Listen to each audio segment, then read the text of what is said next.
कोई भी काम करने के कोई ना कोई नियम होते हैं। बिना नियमों के कोई भी काम होने वाला नहीं है। सिस्टम, क्या कहते हैं इसे? सिस्टम। सिस्टम बहुत ज़रूरी है। ना रसोई बिना सिस्टम के बनेगी, ना दुकान बिना सिस्टम के चलेगी, ना देश बिना सिस्टम के चलेगा, ना समाज बिना सिस्टम के चलेगी। सिस्टम बहुत ज़रूरी है। और जहाँ सिस्टम को तोड़ना शुरू कर दिया, वहाँ दुख के अलावा कुछ नहीं है। चाहे घर में अनुशासन हो, चाहे देश में प्रशासन हो, चाहे भारत का संविधान हो, चाहे समाज के नियम हो। कुछ नियम लिखित में होते हैं, मगर कुछ नियम लिखित में होते नहीं हैं, मगर सारी जिंदगी उन्हें फॉलो किया जाता है। सारी जिंदगी उन नियमों के अनुसार चला जाता है। ऐसे ही धर्म है। धर्म के भी कुछ नियम हैं।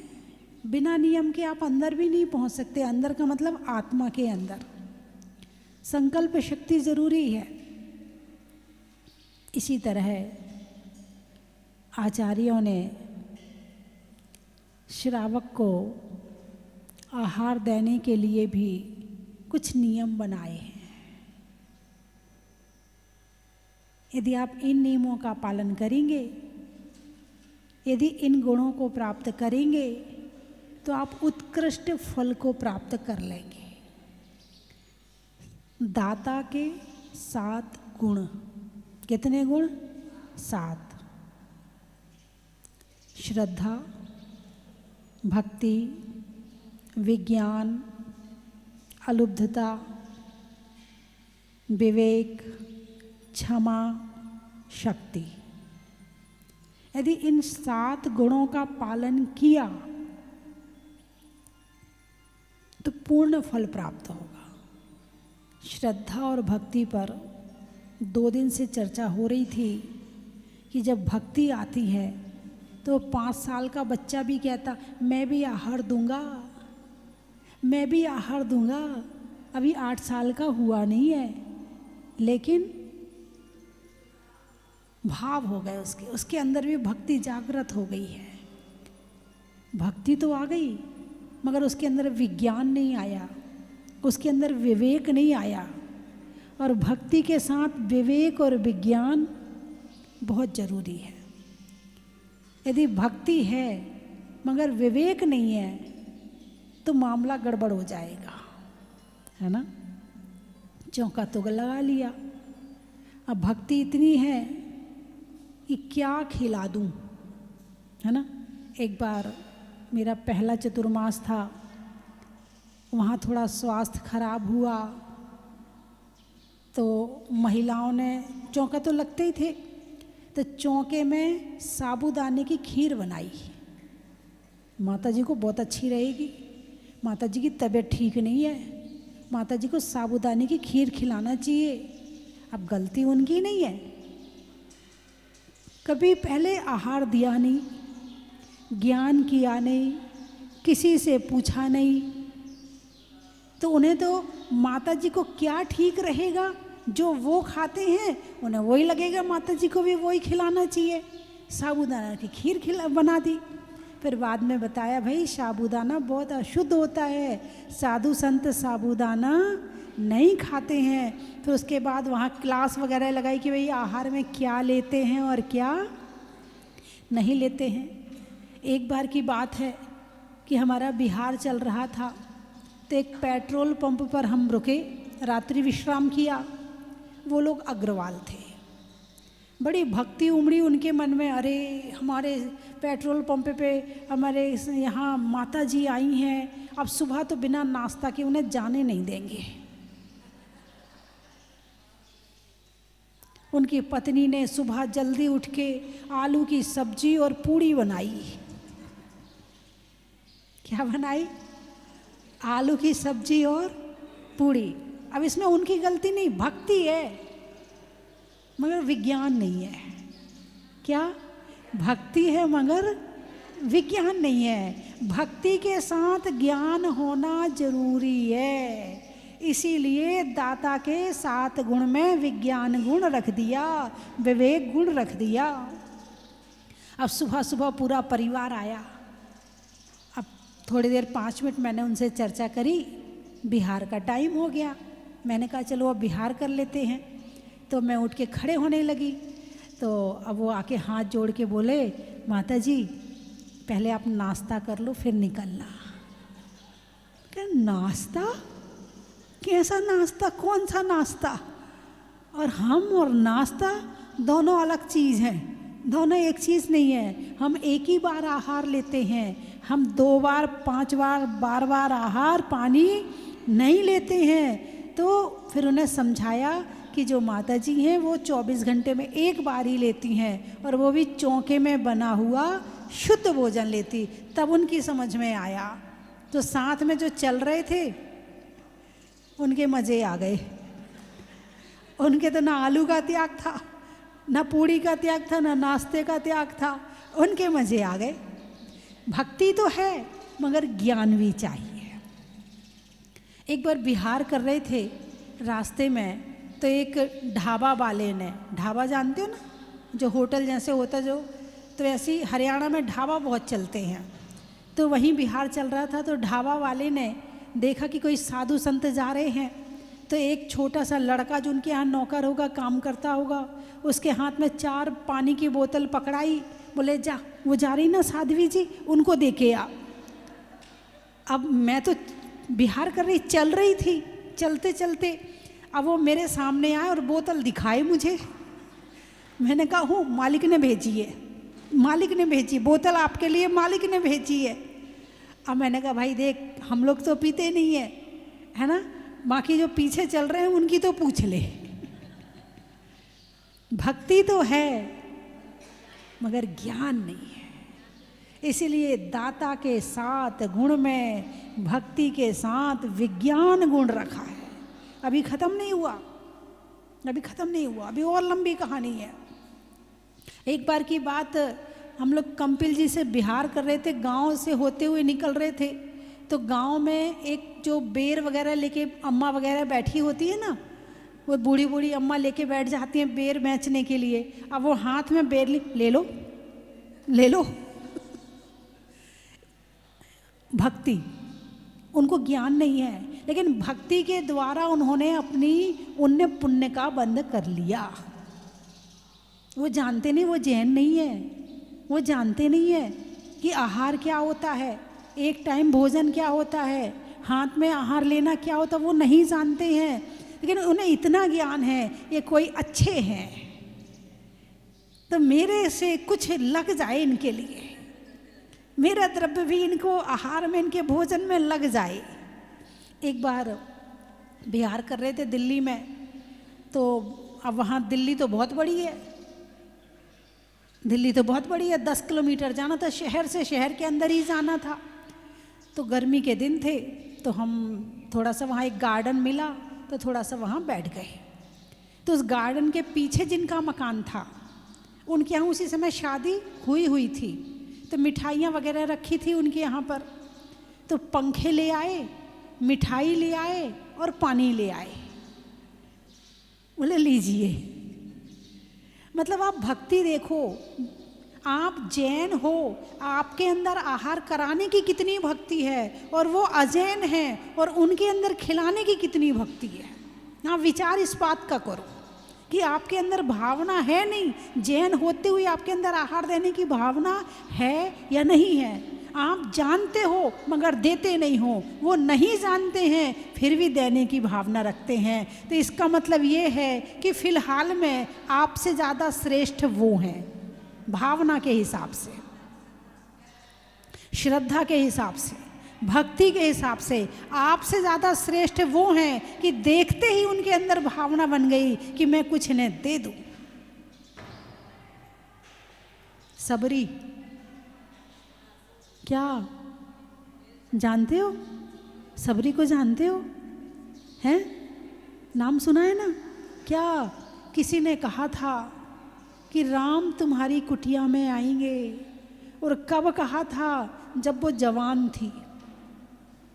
राम आएंगे, मेरी कुटिया में राम आएंगे। खुश हो गई।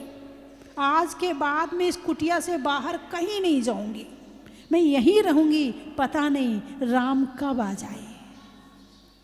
रोज ढेर सारे सुबह उठ के फूल तोड़ती, पूरी अपनी कुटिया से लेके बाहर तक फूल सजाती, एक एक कांटा अलग करती, एक एक कंकड़ अलग करती, रोज रंगोली पूरती। किस लिए? राम आएंगे, राम आएंगे। एक दिन नहीं आए, 2 दिन नहीं आए, 1 साल नहीं आए, 2 साल नहीं आए, 4 साल नहीं आए, उसने छोड़ा नहीं। बुढ़ापा आ गया, उसने फूल सजाना छोड़ा नहीं, उसने रास्ता देखना छोड़ा नहीं। वो राह देखती रही, पूरा घर सजा लेती, राह सजा देती, और उनके लिए भोजन बना के रखती, और रोज बैठ जाती, अब राम आएंगे, अब राम आएंगे। उसका नाम तो कुछ और था। उसे सबरी पता क्यों कहते? क्यों कहते? उसने जिंदगी भर सब्र रखी, जिंदगी भर राम को आने की सब्र रखी, इसलिए उसका नाम सबरी है। इतनी सब्र, इतनी भक्ति है किसी के अंदर, इसको कहते हैं भक्ति। दुनिया में जाना छोड़ दिया, रिश्तेदारी के यहाँ जाना छोड़ दिया, सबके यहाँ जाना छोड़ दिया, केवल एक ही काम, राम आएंगे, राम आएंगे, राम आएंगे। इतनी भक्ति है आपके अंदर? अभी एक गिलास आहार ना लें तो गुस्सा होके भाग जाओगे। हाँ, माता जी ने तो हमसे लिया ही नहीं, उनसे ले लिया, उनसे ले लिया, हमसे तो लिया ही नहीं।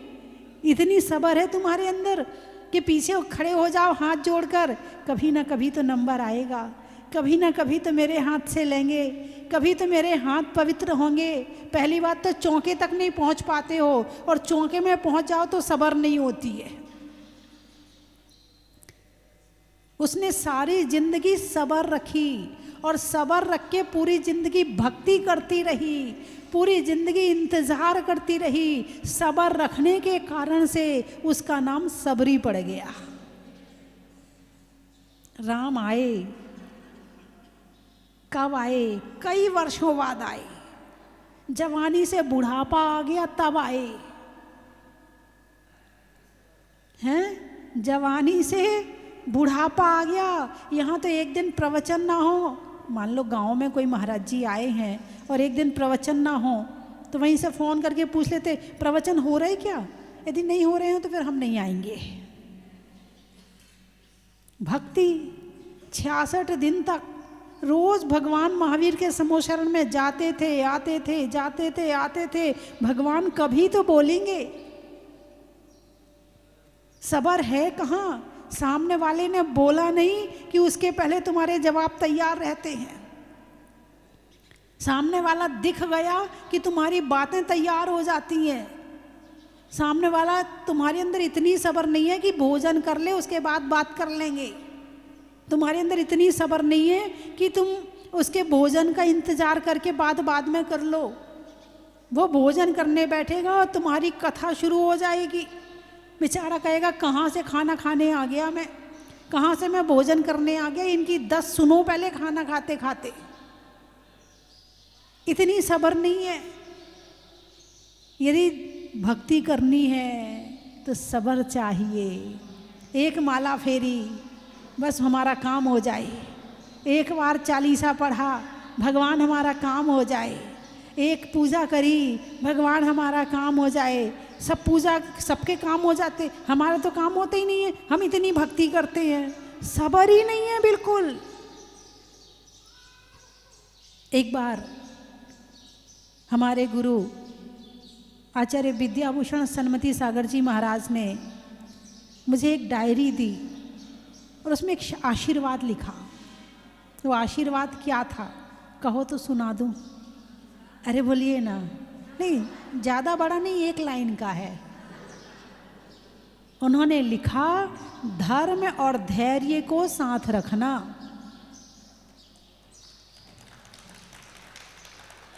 क्या लिखा? धर्म और धैर्य को साथ रखना। यदि धैर्य नहीं रखोगे तो तुम्हारे बनते हुए काम भी बिगड़ जाएंगे। इसलिए धैर्य को साथ में रखना। जल्दी से हर बात मत बोलो, जल्दी हड़बड़ाहट में मत करो, धैर्य से करो। प्रकृति कैसे चलती है? धैर्य से। अब सर्दी से गर्मी आ रही है तो सीधे 25 डिग्री से 45 डिग्री टेम्परेचर हो गया क्या? अरे बोलिए ना, हुआ क्या? नहीं हुआ। कैसे होगा? 25 से 27 होगा, 28 होगा, 30 होगा, 32 होगा, फिर वापस 25 हो जाएगा। आज ठंड हो गई ना, है? अभी बीच में मौसम थोड़ा सा गर्म सा हुआ था, आज फिर ठंड हो गई। एकदम से गर्मी नहीं आएगी। कैसे आएगी? धीरे धीरे। कैसे आएगी? धीरे धीरे आएगी।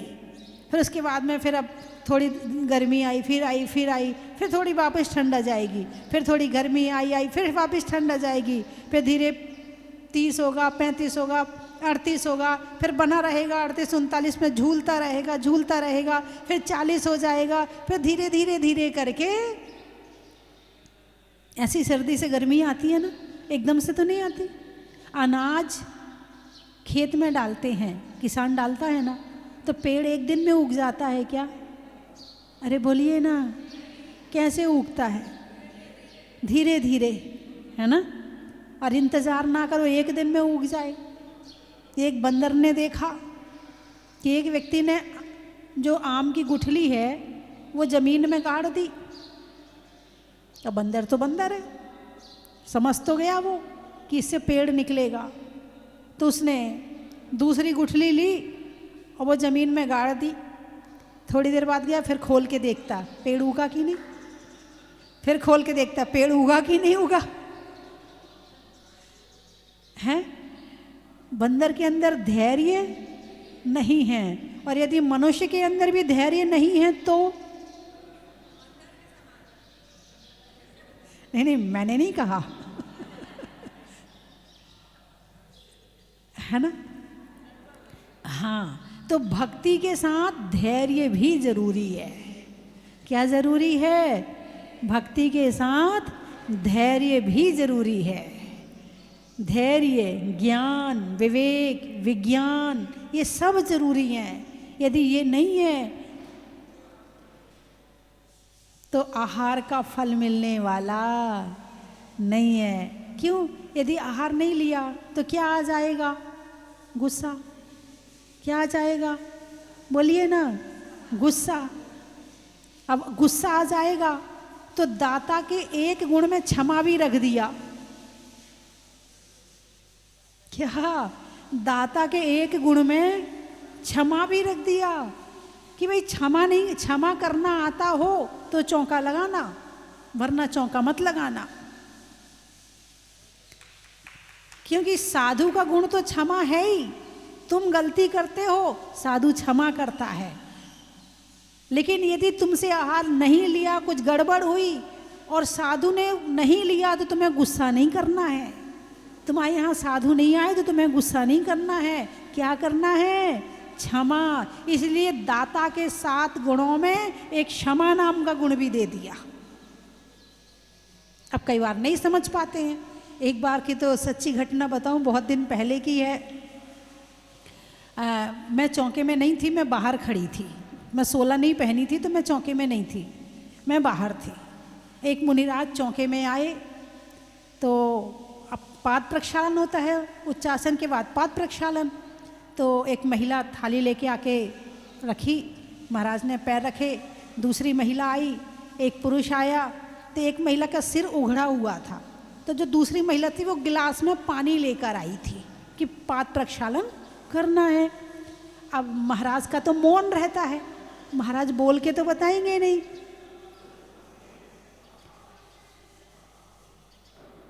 तो महाराज ने कहा हूँ सिर ढक लो। सिर खुला था महिला का, तो महाराज ने कहा हूँ सिर ढक लो। अब जो लोग दिन भर बोलते हैं, मौन कभी लेते ही नहीं हैं, उन्हें मौन की भाषा समझ में नहीं आती है। अब महिला ने समझा जो गिलास में पानी है, क्या हुआ, आप समझ गए हैं? महाराज ने क्या कहा था, सिर ढक लो, और वो क्या करने लगी। इत्तेफाक से मैं बाहर खड़ी थी, मैं समझ गई कि महाराज कह रहे सिर ढक लो, पानी डालने को नहीं कह रहे। फिर मैंने उसको रोका तो वो घटना रुकी, और नहीं तो उस दिन चरणाभिषेक की जगह मस्तकाभिषेक हो जाता। तो श्रावक की गलती है, लेकिन साधु गलती को क्षमा करता है। श्रावक डरता भी बहुत है, भक्ति तो बहुत है, मगर डरना भी नहीं है।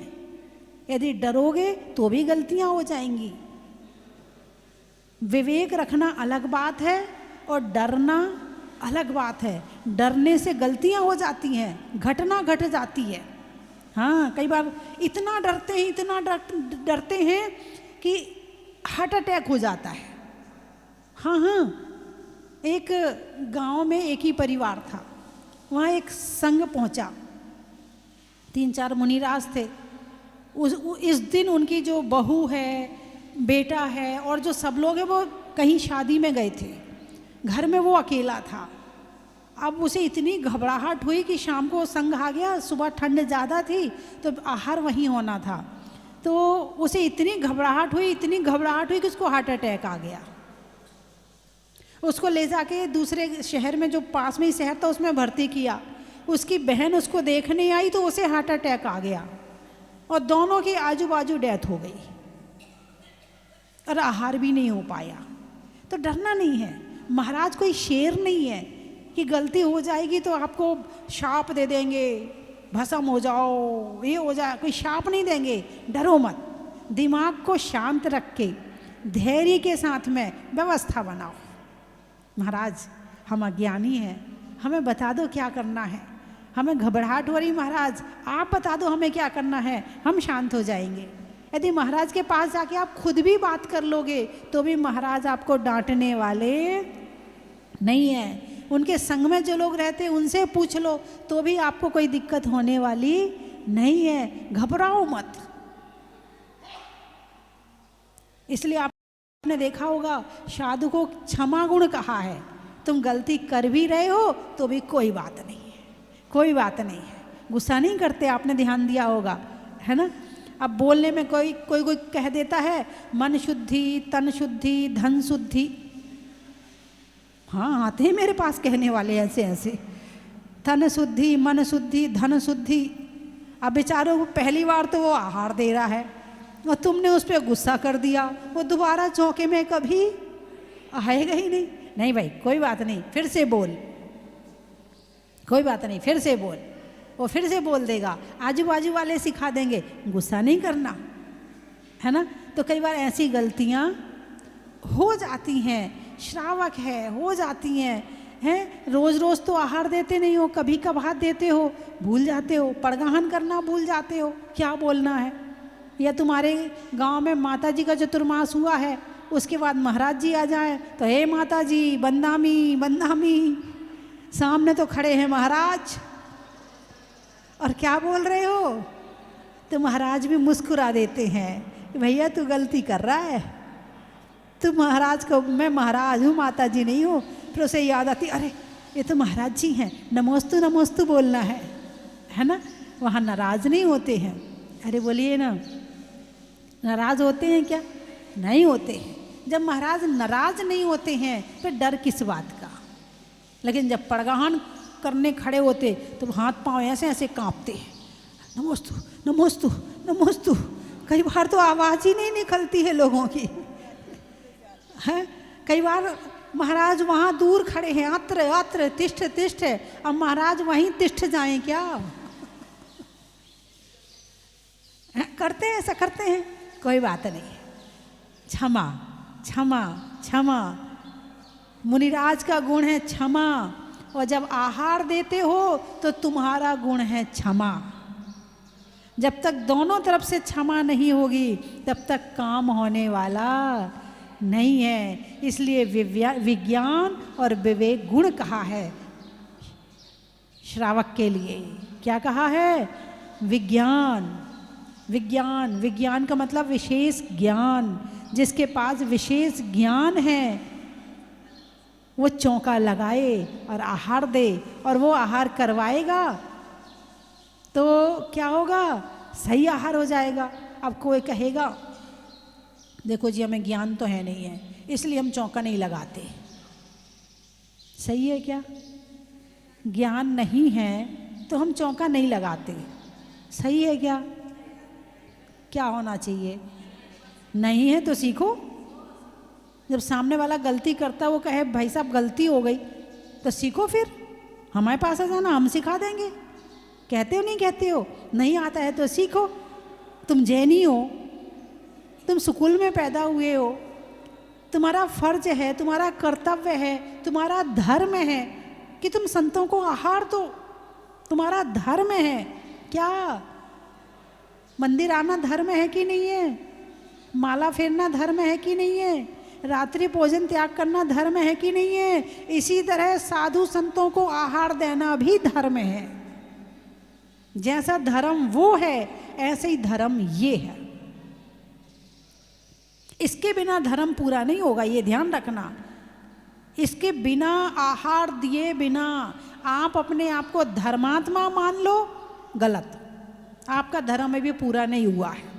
देव, शास्त्र, गुरु। कुछ लोग कहते हम तो बस पूजा कर लेते, हमसे नहीं होता, इससे ज़्यादा अभी अधूरा है। देव की, शास्त्र की और गुरु की जब तक तीनों की वैयावृत्ति नहीं होगी, तीनों की भक्ति नहीं होगी, तीनों की सेवा नहीं होगी, तब तक अभी धर्म पूरा नहीं हुआ है। तो इसलिए सीखो कैसे पड़गाहन किया जाता है, कैसे आहार दिया जाता है, कैसे देख के दिया जाता है, क्या बोला जाता है, मन कैसा रखा जाता है, वचन कैसे होने चाहिए, काया कैसी होनी चाहिए। इस बात का ज्ञान होना आहार में जरूरी है। तुम भी दो, तुम अपने बच्चों को भी दिलवाओ। ये नहीं कि बेटा तू स्कूल जा, चौका तो हम लगा लेंगे, तू स्कूल जा। ऐसे करते ना? अरे बोलिए ना। वो कहता मैं स्कूल नहीं जाऊंगा, मुझे पता है तुम चौका लगा रही हो, मुझे पता है माता जी आएंगी, मुझे पता है महाराज जी आएंगे, तुम मुझे ज़बरदस्ती भेज रही हो। कौन कह रहा है? बच्चा कह रहा है। और तुम क्या कह रही? अरे जा ना, निकल यहाँ से, यहाँ रहेगा तो तेरे पीछे हमें और वो करना पड़ेगा। यही कहते हो ना? नहीं, व्यवस्था ऐसी बनाओ कि उस बच्चे के द्वारा भी आहार दान दिया जाए। आपने अभी आहार दान दिलवाया नहीं, ठीक है, बड़े होके वो चला गया हॉस्टल, उससे बड़े होके चला गया वो जॉब करने के लिए, वो तो सारी जिंदगी के लिए वंचित रह जाएगा।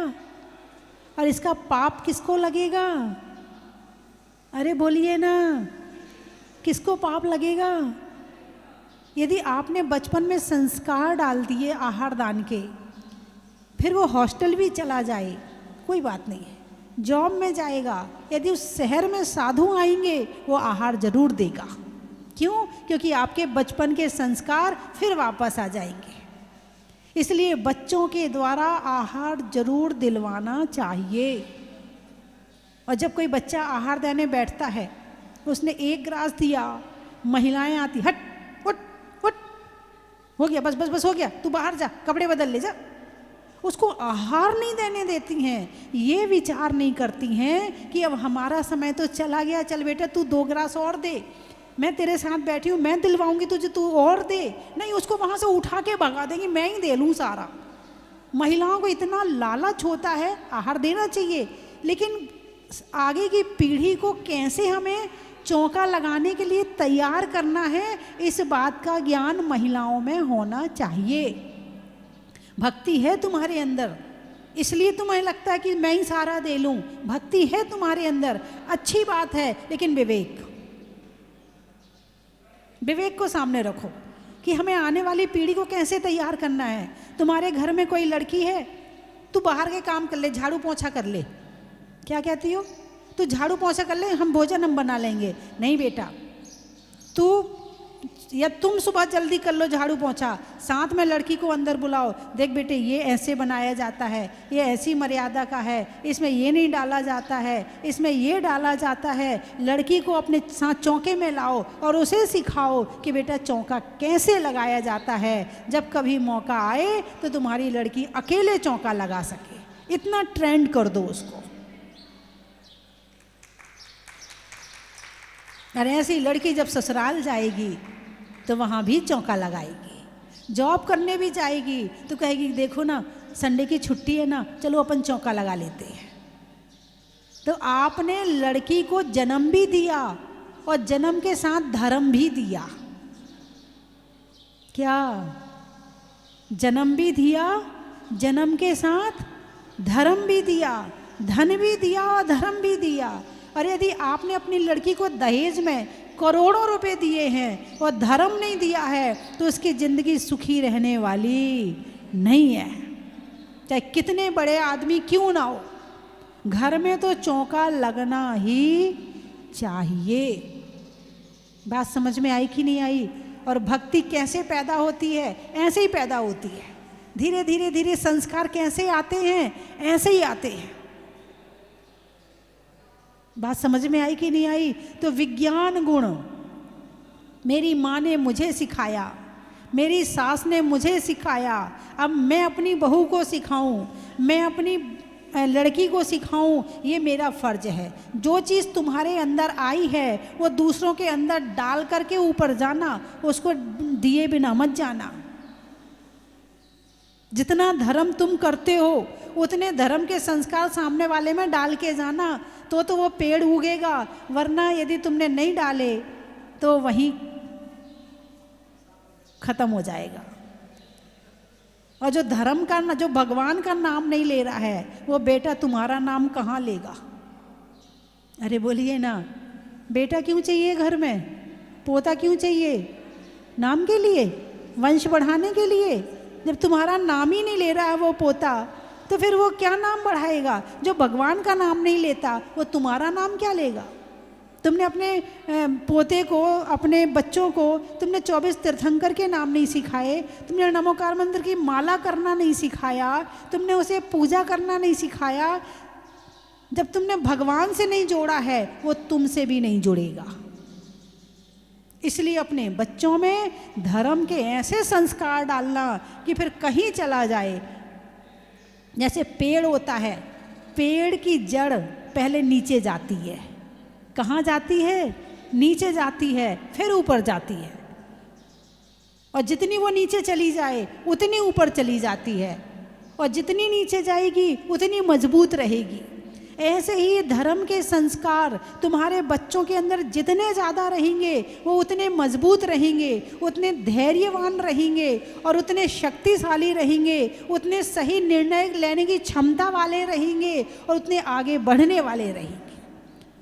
और जिसकी धर्म की जड़ हरी नहीं है उसके जीवन में हरा होने वाला नहीं है। यदि बच्चों के जीवन को हरा बनाना चाहते हो तो उसके लिए जरूरी है कि धर्म को भी हरा भरा बनाया जाए। पत्रकार एक नहीं चार चार, पत्रकार एक नहीं चार चार आए हैं। 22 और 23 तारीख में यहाँ पर जैन पत्रकार सम्मेलन, महासंघ सम्मेलन होने वाला है और इसमें पूरे देश के पत्रकार आएंगे। जिनका नाम है वो भी आ जाएं और जिनका नाम नहीं है वो भी आएं। सबको आमंत्रण है। और जो पत्रकारिता में रुचि रखते हैं या जो पत्रकार बनना चाहते हैं वे भी आ जाएं। इस संस्कारों को बढ़ाने का काम कर रहे हैं पत्रकार, हैं? तुम्हारे घर तक पहुंचाने का काम कर रहे हैं कि धर्म क्या है, कैसे बच्चों में संस्कार डालें। एक बार आपके लिए जोरदार तालियां बजाएं। तो बंधुओं,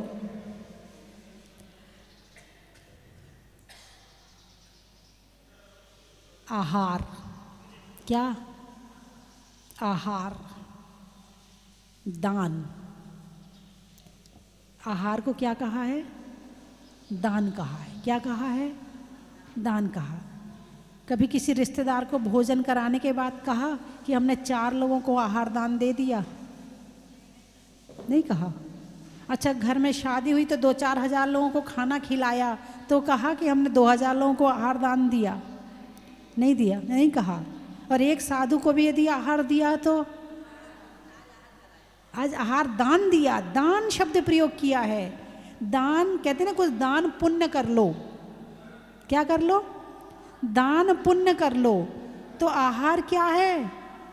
दान है। 4 दानों में एक स्तंभ है। जैसे मकान के 4 स्तंभ होते हैं, एक कमरे के 4 स्तंभ होते हैं, ऐसे ही धर्म में दान के 4 स्तंभ हैं। आहार दान, अभय दान, औषध दान और ज्ञान दान। तो आहार दान एक स्तंभ है। क्या है? स्तंभ है। आप संतों को कुछ मत दो, केवल एक ही चीज देना। क्या है वो? आहार दान। संतों को आप क्या दे सकते? क्या है आपके पास में? क्या चाहिए उन्हें? जो चाहिए वो छोड़, जो आपको चाहिए वो सब छोड़ के आ गए, सब छोड़ दिया। उन्हें क्या चाहिए? उन्हें कुछ नहीं चाहिए, केवल आहार। क्या चाहिए? वो भी 24 घंटे में एक बार। आपके यहाँ कोई रिश्तेदार आ जाए तो पहले चाय का ध्यान रखो, फिर नाश्ते का ध्यान रखो, फिर फल फ्रूट का ध्यान रखो, फिर खाने का ध्यान रखो, फिर दोपहर की चाय दो, फिर शाम का खाना खिलाओ, फिर रात का करो। पूरे दिन तुम्हें उनके साथ में खाने में जुटना पड़ता है। लेकिन साधु एक बार आहार लेता है, एक बार, और तुमसे वो भी नहीं होता है तो धिक्कार है ऐसी जिंदगी का कि जो साधु को दिन में एक बार आहार भी ना दे पाए। इससे अच्छे तो पशु पक्षी हैं, हाथ नहीं है उनके, उनके पास एक बहाना है, हमारे पास हाथ नहीं है ना, हम इसलिए दे नहीं पाते हैं, हम इसलिए आहार दान कर नहीं पाते। हाथ भी मिले और आहार भी ना दे पाए तो जिंदगी बेकार। एक बार को पूजा छूट जाए तो 12-2 बजे जाके कर लेना, कोई बात नहीं, लेकिन आहार दान पहले देना। क्यों? आहार दान से बड़ा कोई दान नहीं है। सबसे बड़ा दान कौन सा है? कैसे है वो बता दूं कहो तो? चारों दान आहार दान में आ जाते हैं। आहार दिया तो जीवन चला तो अभय दान, स्वाध्याय किया तो ज्ञान दान, और स्वास्थ्य ठीक रहा तो औषध दान। आहार दान में चारों दान आ जाते हैं, इसलिए आहार जरूर देना चाहिए। महान पुण्यशाली है आहार दान। कल इसकी महिमा बताऊंगी आपको, आहार दान की क्या महिमा है। अभी तो गुणों का वर्णन तो चल ही रहा है, दाता के साथ गुणों का वर्णन चल रहा है। तो आज अपन ने चर्चा चली विज्ञान गुण पर, विवेक पर, है ना। तो समाप्त करूं? आप लोग हिलो तो सही, सारे बिल्कुल ध्यान में जैसे एकाग्र हो जाते हैं ना, ऐसे हो गए आप सब लोग बिल्कुल। यानी सुनने में आपकी इतनी एकाग्रता, इसका ही नाम ध्यान है ना। जहाँ मन वचन काय एक हो जाए और बिल्कुल एक जगह लग जाए, उसका नाम ध्यान है ना। चलिए कल फिर बताऊंगी मैं आपको।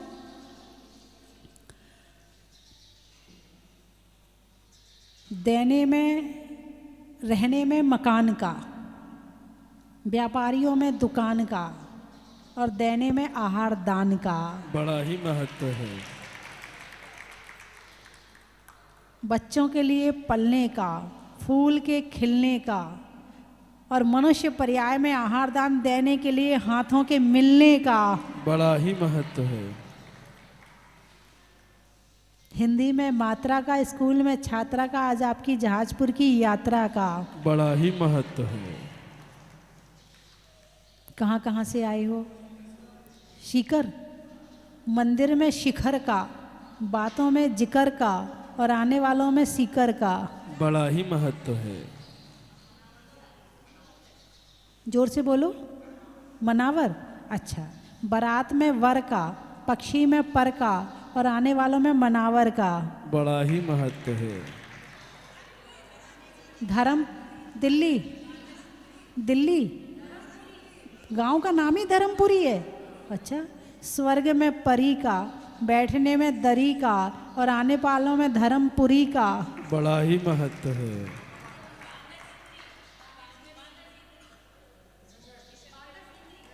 सींदरी, बांदर सिंदरी। बांदर सींदरी। अच्छा, जीव में इंद्री का, जीव में इंद्री का, होने में अतिंद्री का और आने वालों में बांदर सिंदरी का। बड़ा ही महत्व है। औरंगाबाद, खेत में खाद का, भोजन में सलाद का और आने वालों में औरंगाबाद का। बड़ा ही महत्व है। आम की बौर का, लगाने में धर्म में जोर का और आने वालों में इंदौर का। बड़ा ही महत्व है। गुना, अनाज में चना का, गर्मी में पना का और आने वालों में गुना का। बड़ा ही महत्व है। प्रांतिज, प्रांतिस, प्रांतिस। अच्छा, देने में आशीष का, देने में आशीष का, मनुष्यों में कशिश का और आने वालों में प्रांतिस का। बड़ा ही महत्व है। प्रतापगढ़, वृक्षों में बड़का बड़की जड़ का और आने वालों में प्रतापगढ़ का। बड़ा ही महत्व है। त्रियंचों में बिल्ली का, डंडा में गिल्ली का, आने वालों में दिल्ली का। बड़ा ही महत्व है। गाने में सुर का, नृत्य में नुपुर का, आने वालों में जयपुर का। बड़ा ही महत्व है। जेब में नोट का, नेता में वोट का और आने वालों में बड़ौत का। बड़ा ही महत्व है। हो गए सारे?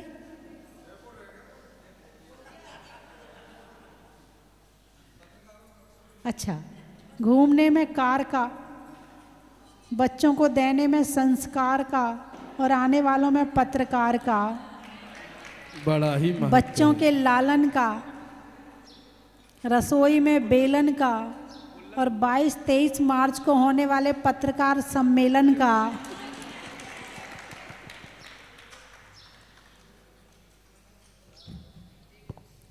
पानी की धार का, शास्त्रों में समय सार का और धर्म के प्रचार का। बड़ा ही महत्व है।